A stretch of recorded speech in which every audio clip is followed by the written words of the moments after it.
দর্শক, রাজধানী নয়াপল্টনে চলছে শ্রমিক দলের সমাবেশ। সেখানে আছেন আমাদের বিশেষ প্রতিনিধি আহমেদ সরওয়ার। সরাসরি যুক্ত হচ্ছে তার সঙ্গে। সরওয়ার, শুনতে পাচ্ছেন কিনা? সরওয়ার, আপনি আমাদের জানাবেন এই মুহূর্তের পরিস্থিতি কেমন দেখতে পাচ্ছেন? তাছাড়া বিএনপির ভারপ্রাপ্ত চেয়ারম্যান কখন বক্তব্য রাখতে পারেন?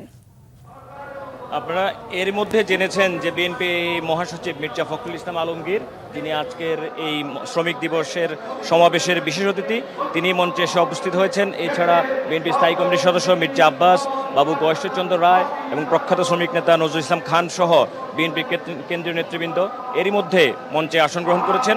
এখন বিএনপির চেয়ারপারসনের বিশেষ সহকারী এবং শ্রমিক দলের প্রধান সমন্বয়কারী অ্যাডভোকেট শামসুর রহমান শিমুল বিশ্বাস এই শ্রমিক সমাবেশের ঘোষণাপত্র পাঠ করছেন। তিনি এই ঘোষণাপত্র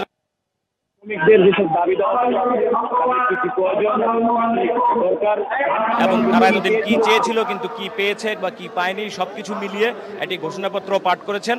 এবং তিনি বলছেন যে তার দল যদি বা বিএনপি যদি ক্ষমতায় আসে তাহলে হয়তো এই দাবিগুলি তারা বাস্তবায়ন করার চেষ্টা করবেন।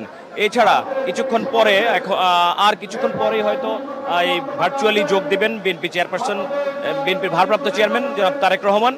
এখানকার পুরো সমাবেশ আসলে তারেক রহমানের বক্তব্য শোনার জন্যই অপেক্ষা করছে। যদিও বেশ কিছু সমাবেশে এর আগে তারেক রহমান যোগ দিয়েছেন, কিন্তু এই শ্রমিক দলের সমাবেশে এই প্রথমবারের মতো তিনি যোগ দিচ্ছেন এবং তিনি তার দলের গৃহীত বিভিন্ন কর্মসূচিগুলো জনগণের মাঝে এই শ্রমিক সমাবেশে বলবেন। এবং আপনি দেখছেন যে এরই মধ্যে নজরুল ইসলাম খান বক্তব্য দেওয়ার জন্য দাঁড়িয়েছেন।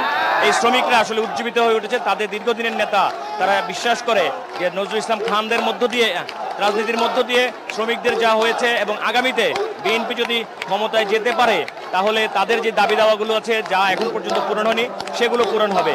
এই হচ্ছে এখানকার পরিস্থিতি। সবাই আসলে অপেক্ষা করছে তারেক রহমানের বক্তব্যের জন্য।